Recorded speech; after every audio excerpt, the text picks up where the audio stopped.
Hi everyone, I'm Danielle with Trinity Readings.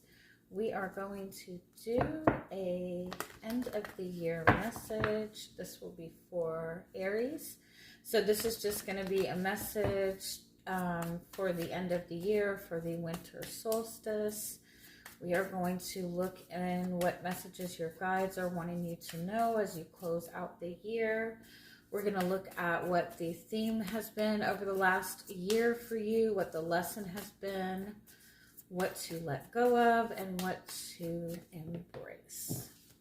All right, Aries, so let's see what is important for you to know and reflect on during this winter solstice.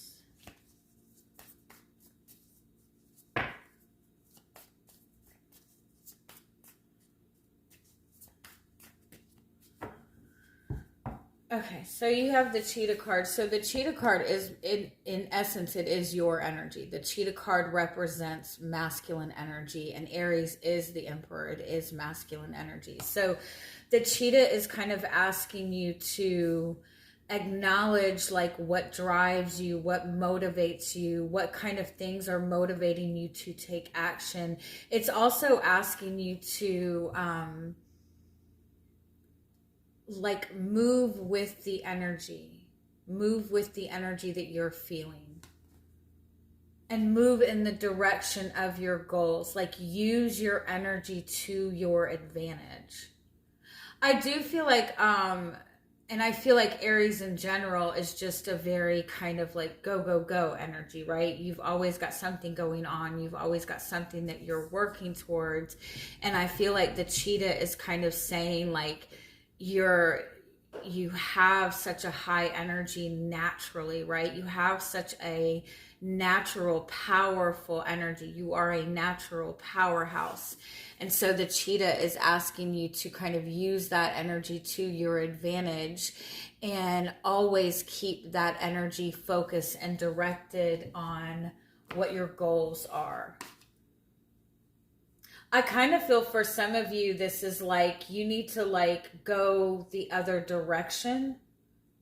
All this energy and effort you've been giving to building people up or helping other people or supporting other people, make sure that you're putting the same, at least the same amount of energy into your goals, into what you're trying to accomplish.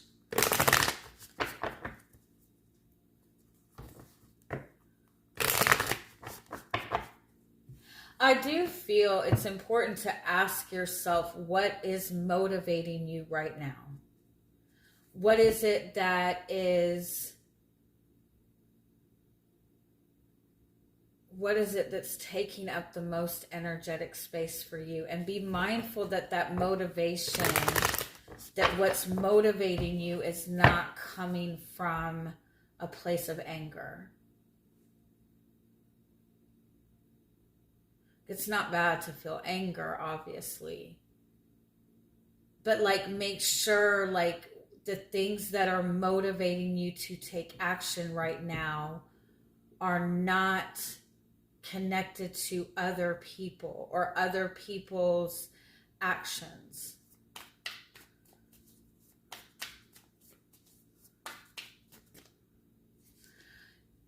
I feel like over the past year, you've been stuck in this very in-between place. I feel like you've been stuck maybe in indecision or dealing with somebody who doesn't seem to be making any clear-cut decision, or you have just felt stuck overall, like not sure what option that you're needing to take. But I definitely feel that's where this kind of like high energy is coming from, because you've been feeling pulled like in two different directions. You're not sure what path to take. And so all of this energy has been building and building up. And it's likely that if you've been stuck or feeling stuck, that this energy is going to be like more of a frustrated energy.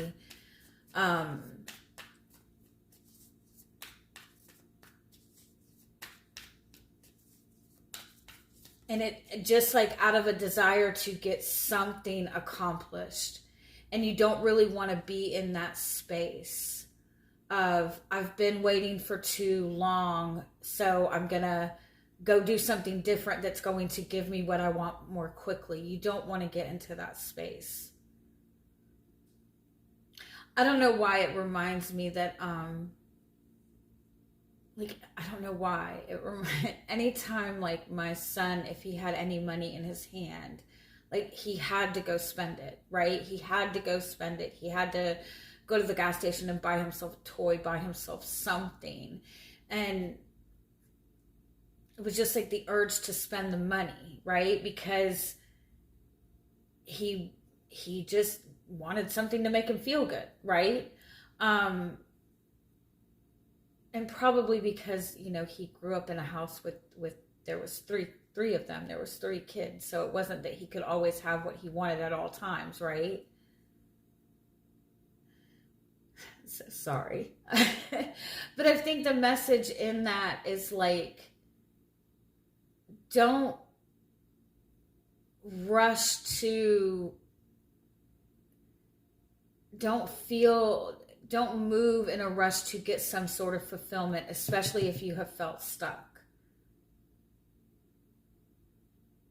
Don't be in such a rush to feel some kind of satisfaction.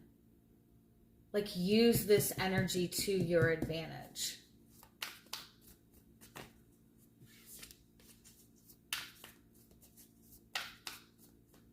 I also feel for some of you, it's kind of like if you can't get a good read on another person right away or get a good read on a situation right away, you move by instincts. And a lot of times those instincts might be to run the other direction or assume that the other person is being dishonest or hiding something. Like you jump into fear. Or a desire to protect yourself. The lesson, you have the 2 of Swords and the 2 of Wands. Your lesson this year has been that you have free will, that you need to make the decisions that are good for you, to get out of the space of waiting for somebody else or waiting for somebody else to make the right decision. You've been put in a space of waiting in some aspects so you can examine the path that you're wanting to move on, so you can examine your own choices.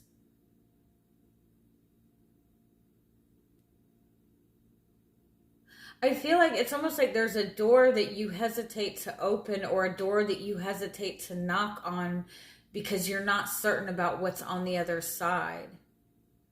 You know how when you're when people like are dating somebody or connecting to somebody, there's a lot of times that there's certain things that they don't like say directly. Like people always say, I don't want to tell this person how I feel because I don't want to scare them off. I don't want to do or say or ask this because I don't want to scare them off. It's not really that you're fearful of scaring that person off. It's you're fearful of what the answer that person is going to give you. And so we tend to get more comfortable in the unknown and not asking direct questions because we're scared of what the answer is going to be. We make excuses for why we're not making certain decisions in our life, not because, in all honesty, we don't know. We're avoiding doing what it is that we want to do because we're scared of what the outcome is going to be. Ace of Pentacles is what you need to let go of. You need to let go of holding on to potential. That has been a strong message that has been coming through. Let go of waiting for somebody to show you potential. Let go of holding on to the potential of something and not what it truly is. You need to embrace King of Wands. You need to embrace the potential in yourself. This is like a really strong message that you need to be in pursuit of your purpose and your passion and not the potential that you're seeing in another person. It's almost asking you to stop waiting around for other people. You don't need a partner to move forward. I kind of feel like you're being guided to move forward in your own way. Tennis, yeah. You and Death card. You've been burned enough to the point that you're very triggered. Don't let yourself get so triggered and so burned that that's where when you're moving. You've been let down enough. You've been let down enough by waiting. You've been let down enough by waiting for somebody to choose you, waiting for somebody to change. Like you need to stop waiting for the offer, waiting for the commitment, and take charge and move in the direction of your purpose. And don't let that purpose be attached to another person or attached to something outside of you, if that makes sense.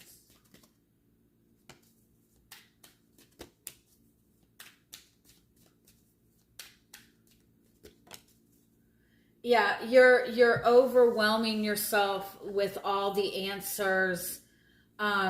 You're letting yourself suffer. You've been sitting in the space of indecision or uncertainty with another person so much that you've created a bunch of stories that are created more suffering than anything.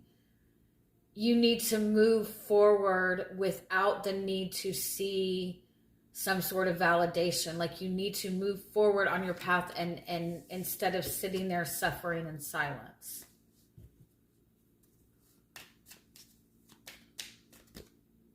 Your thoughts and your constant looking back is keeping you in this space where you're not acknowledging what your own truth is.